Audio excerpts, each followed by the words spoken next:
Start.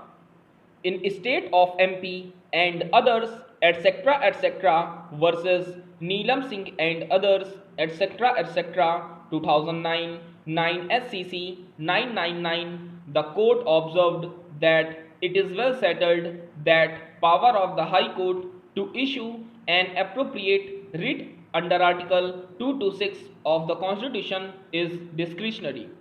It has been further stated therein that if there is inordinate delay on the part of the petitioner in filing a petition and such delay is not satisfactorily explained, the High Court may decline to intervene and grant relief in the exercise of its writ jurisdiction. Emphasis was laid on the principle of delay and laches, stating that resort to the extraordinary remedy under the writ jurisdiction at a belated stage is likely to cause confusion and public inconvenience and bring in injustice. Thus, the doctrine of delay and laches should not be lightly brushed aside. A writ court is required to weigh the explanation offered and the acceptability of the same. The court should bear in mind that it is exercising an extraordinary and equitable jurisdiction. As a constitutional court, it has a duty to protect the rights of the citizens, but simultaneously it is to keep itself alive to the primary principle that when an aggrieved person without adequate reason approaches the court at his own leisure or pleasure, the court would be under legal obligation to scrutinize whether the list at a belated stage should be entertained or not.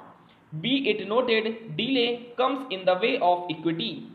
In certain circumstances, delay and laches may not be fatal, but in most circumstances, inordinate delay would only invite disaster for the litigant who knocks at the doors of the court.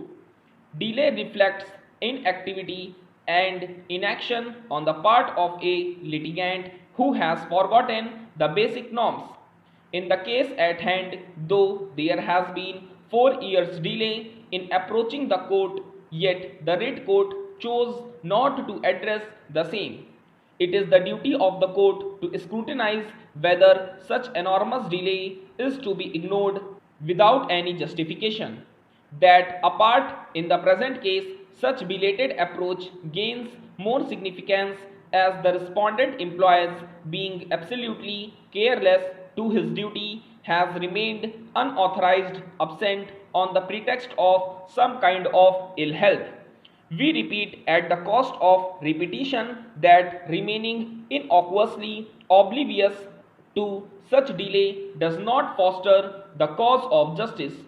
Such delay may have impact on others' ripened rights and may unnecessarily drag others into litigation. In our considered opinion, such delay does not deserve any indulgence, and on the said ground alone, the writ court should have thrown the petition overboard at the very threshold.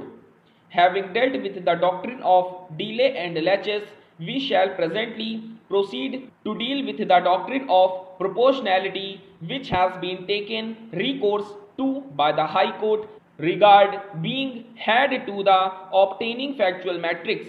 We think it's appropriate to refer to some of the authorities which have been placed reliance upon by the High Court. Stop.